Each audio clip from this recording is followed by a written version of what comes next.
안녕하세요, 최혜천입니다. 최재천의 신간산책. 오늘 소개해드릴 책은 내 데이터를 가져다 뭐하게입니다. 독일 책입니다. 독일 책.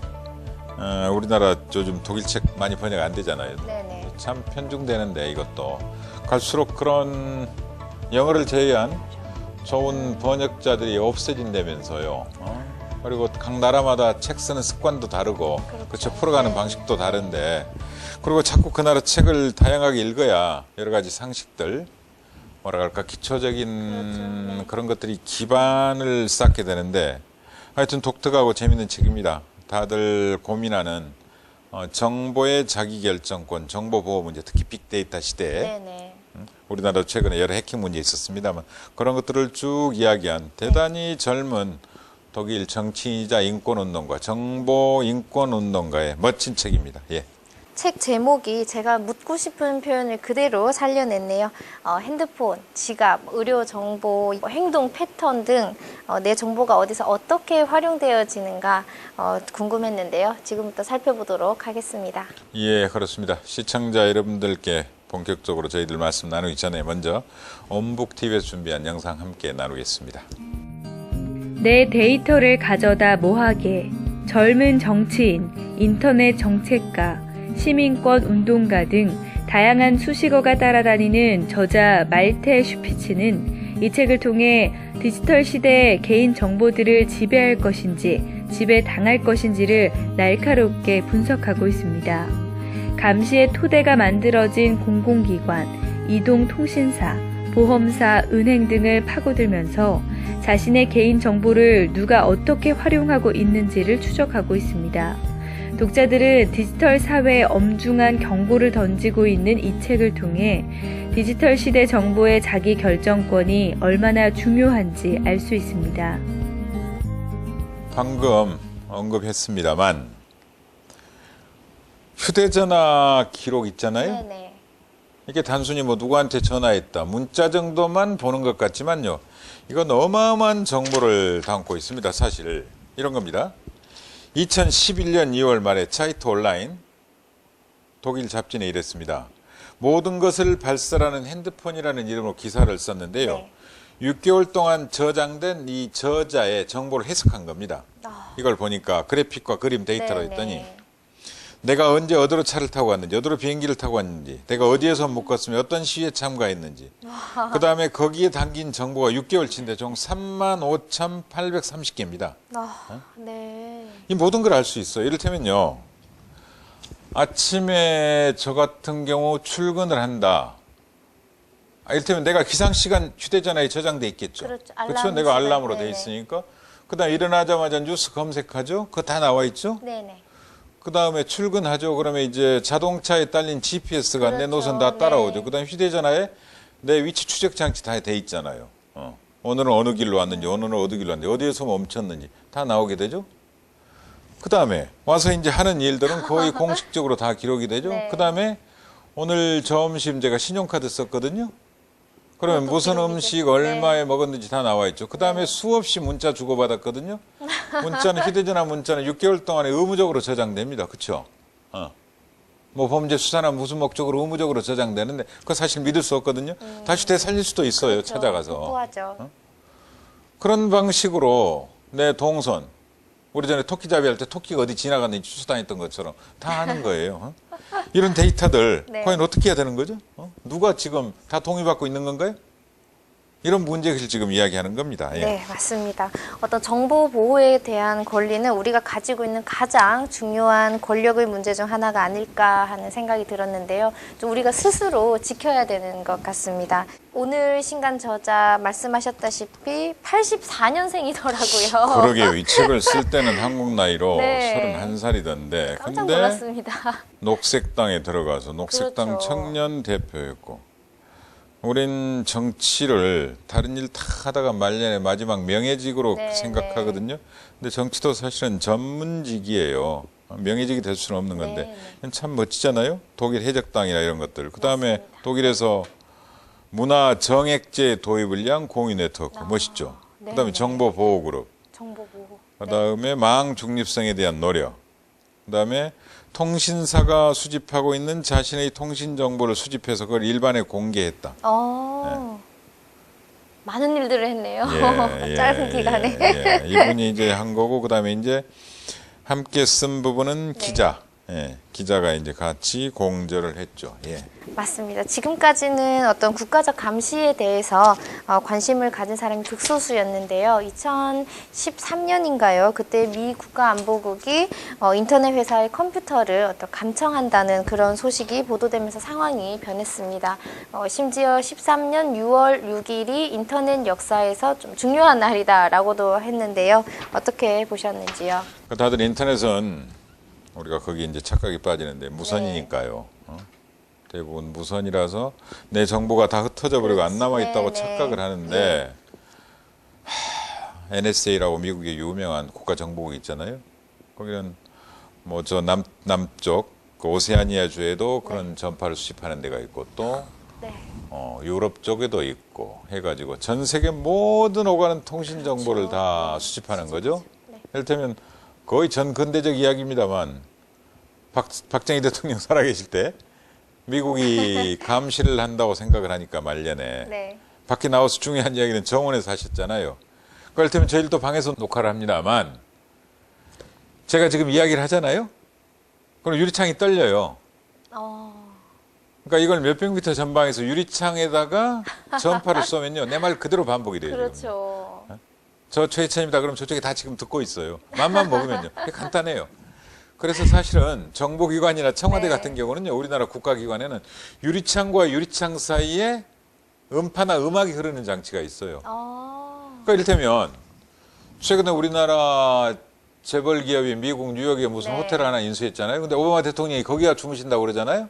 이번에 뉴욕 유엔 회의 때. 근데 그 전까지는 월드 오브 아스토리아라고 유명한 호텔에 잤잖아요. 대통령이, 미국 대통령이. 근데 그걸 중국 기업이 인수를 했어요. 그러니까 못 믿겠다고 안 가는 거예요. 왜 못 믿겠어요? 자기들이 아니까 못 믿은 거예요. 한마디로. 그래, 우리는 그렇게 해봤어. 아니겠어요? 근데 중국 기업이 단지 인수했다는 이유만으로 못 가는 거예요. 이를테면 미국이 중국에다 대사관을 지을 때 벽돌 한 장까지 미국에서 가져갔습니다. 수년간 걸쳐가지고 성체를 만들어놨어요. 한마디로. 벽을 수없이 두껍게 해가지고. 왜 그랬을까요? 그게 정보의 위험성과 정보 보호의 중요성을 보여주는 겁니다. 예. 제가 요즘 어쩌다 보니 병원을 좀 자주 가게 되는데요. 이 책의 7장이 내 의료 기록을 갖다 뭐하게더라고요. 아주 진지하게 읽었습니다. 최 선생님께서는 어떤 장을 좀 유심히 보셨는지요? 그러니까 이것도 참 무서운 건데요. 전들 병원 안 다녔겠어요, 그렇죠? 네. 이를테면 남성병원도 다닌 적도 있을 거고, 그렇죠? 그다음에 제가 가진 수많은 건강 정보들이 있을 거 아니에요. 뭐 혈압약을 먹는다 다 있을 거란 말이에요. 약국에 가서 무슨 약을 먹었는지 그거 전부 다 남아 있어요. 근데 최근에 이런 정보를 가지고 있는 기관들이 무려 4천 몇백만 건을 제약회사에다 팔아먹어요. 우리나라 일이에요. 근데 국민들은 별로 거기에 대해서 놀라지 않아요. 왜? 개인적으로 내 정보를 팔아먹은 게 아니라 전체 정보를 팔아먹었다고 생각하니까 놀라지 않아요. 근데 제약회사는 그것 가지고 뭐 했느냐? 그걸 분석을 해보는 거죠. 아, 그래. 이를테면 제가 사는 동네인 어느 동네 사람들은 특별히 무슨 약을 많이 먹었더라고요. 그럼 그 정보를 가지고 의사들을 만나요. 그 정보를 가지고 약국에 가서 이쪽은 당신들 이 약이 많이 팔릴 거니까 당신들 많이 가지고 있어 이러는 거예요. 이를테면 똑같은 거죠. 그 대형 슈퍼에서 카트 밀고 나가면 자동으로 계산되잖아요. 외국은. 근데 그런 것들이 다 일일이 기록돼 가지고요. 카탈로그가 날라올 때 그래 최재찬은 맥주를 좋아해. 그러면 맥주 카탈로그가 맨 앞장에 오게 만드는 거죠. 그러니까 그런 거 선량하게 이용되는 거지만 그게 악용된다고 생각을 해보세요. 이건 정말 무서운 겁니다. 사실 그 정보를 악용한다는 거. 그래서 정보의 자기 결정권, 자기 주권을 이야기해요. 또 여기 재밌는 이야기 나와 있습니다. 독일이라. 우리 축구 좋아합니다만 축구에 대해서 가장 극단적인 팬들 있잖아요. 근데 독일은요. 스포츠 범죄자에 대한 데이터를 구축해 놨어요. 스포츠 중앙정보부가. 그래가지고 이 데이터 안에는 10,000명 이상 사람들의 기록이 있어요. 이놈은 축구 보러 와서 싸움하는 놈이야. 홀리건이야 이거죠. 지고 나면 누구를 때릴 수 있어. 불지를 수 있어. 사고 칠 수 있어. 폭죽을 터뜨릴 수 있어. 레이저 빔을 쏠 수 있어. 근데 이게 보통 사람들은 그래 그런 위험한 일을 해서 안 돼 감시하는 게 맞겠지 이러지만 그 사람 모르잖아요. 그 개인정보 침해. 네네. 그리고 한 번 그 일을 했다고 해가지고 늘 그런 사람입니까? 전과자로 영원히 낙인 찍어야 돼요? 이 위험성을 우리는 너무 안일하게 생각한다라는 거죠. 너무 안일하게. 예. 충분히 그 악용될 소지가 있는데도 그렇죠. 말이죠. 예. 오늘의 신간 내 데이터를 가져다 뭐하게입니다. 저자가 이 책을 통해서 궁극적으로 독자들에게 전하고자 했던 메시지는 무엇일까요? 두 가지 이야기를 하고 싶은데요. 이 책에 재밌는 말 나오도 240년 전 벤자민 프랭클린 미국에 이런 말이 있어요.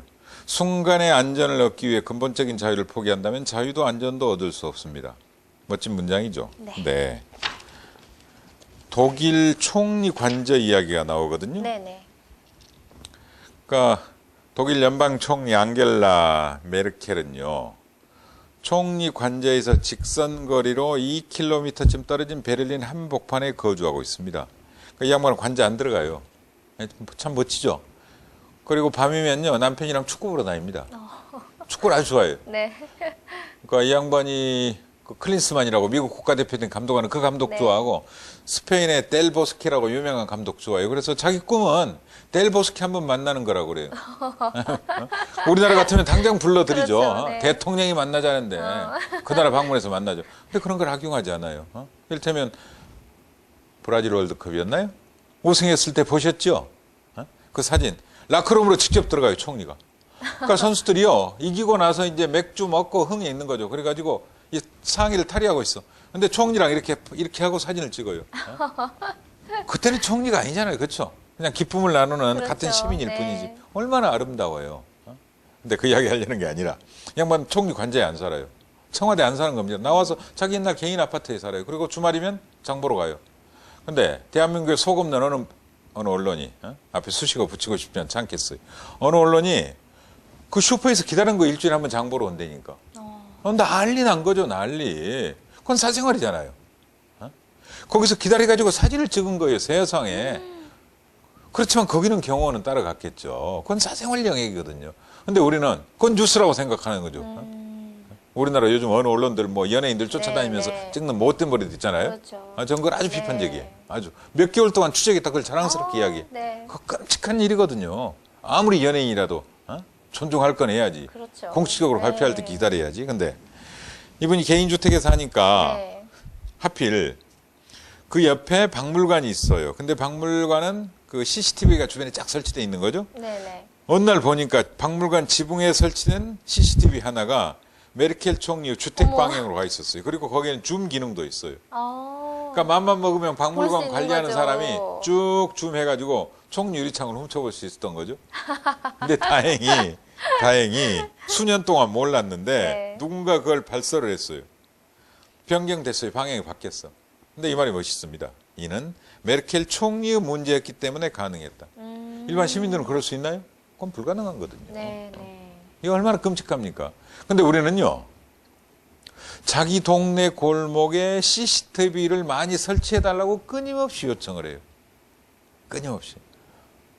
전 개인적으로는 약간 비판적이거든요. 근데 우리나라 사람들은 제발 우리 동네 CCTV 설치해달라 그래요. 물론 그것이 안전판의 역할은 할 수 있겠지만 때로는 그것이 나를 감시하고, 그렇죠.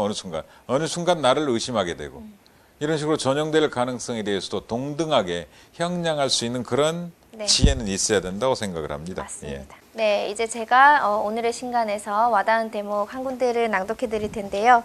그 각 장이 시작하는 구간마다 누군가가 그 데이터에 대한 언급한 그런 말씀들을 써놨더라고요. 두 가지만 언급하겠습니다. 우리의 개인정보를 지배하는 자가 누구인지 당신은 아는가? 나는 모른다. 우리의 정보를 통제하는 힘을 가진 자는 누구일까요? 글쎄요, 우리 자신은 아닙니다. 무시무시하지요. 네, 맞아요. 우리 그래? 정보인데 네. 우리가 모른다는 거예요. 카오스 네. 컴퓨터 클럽이라는 모임이 있더라고요. 이건 네. 아직까지는 큰 정치적 지지는 받지 못하고 있는데 이 대표적인 사람이 이런 제안을 합니다. 모든 국민은 1년에 한 번 자신에 대해서 저장된 데이터에 관해 보고를 받아야 된다. 그리고 이 정보를 모두 열람하고 네. 수정할 기회를 가져야 한다. 네. 예, 재밌죠. 그래서 네. 민주주의 핵심은요, 정보에 대한 접근권이 있어야 되는 거고, 그 정보를 내가 통제할 수 있어야 그렇죠. 되고 네. 그 정보를 바탕으로 자기 결정을 할 수 있어야 되고 그 결정에 대해서는 책임을 져야 돼요. 맞습니다. 그 시민의 가장 중요한 의무이자 권리입니다. 그러니까 알아서 해주세요. 이게 진짜 위험한 거예요. 알아서 시켜. 우리 식당에 가서 그렇죠. 골라내야죠. 그리고 짜게, 맵게 골라내야 돼요. 뜨겁게, 덜 뜨겁게. 네. 하나하나 체크할 정도로 그런 게 있어야 되는데 우리 음식 메뉴 시킬 때 통일 이러잖아요. 네. 그리고 다른 사람 의견 안 듣고 통일이거든요. 네. 그럼 남한테 맡겨버리고 그리고 다른 사람 권한을 내가 뺏어오잖아요. 네. 국가한테 혹은 대기업에게. 그다음에 의료정보원, 건강정보원, 네. 그다음 휴대전화 정보원 여기에 대한 통제권을 우리가 다시 회수해오지 않으면 이거 민주시민이 아니에요. 거기에 대한 염려는 우리나라뿐만이 아니라 전 세계적인 네. 지금 문제이고 내가 죽더라도 내 정보는 살아 움직이고 내 SNS는 움직이고 있고 그렇잖아요. 정말 위험한 시대에 살고 있는 겁니다 지금. 예. 하여튼 이런 디지털 시대에 내 정보를 내가 어떻게 주체적으로 결정하고 책임져야 되는지에 대한 그런 다시 빅브라더 시대가 네. 되풀이되지 않도록 네. 깊은 반성과 성찰을 남겨주는 재미있는 문제의식을 가진 책입니다. 꼭 함께 나누고 싶었습니다. 최재찬의 신간산책 오늘은 여기까지입니다. 고맙습니다.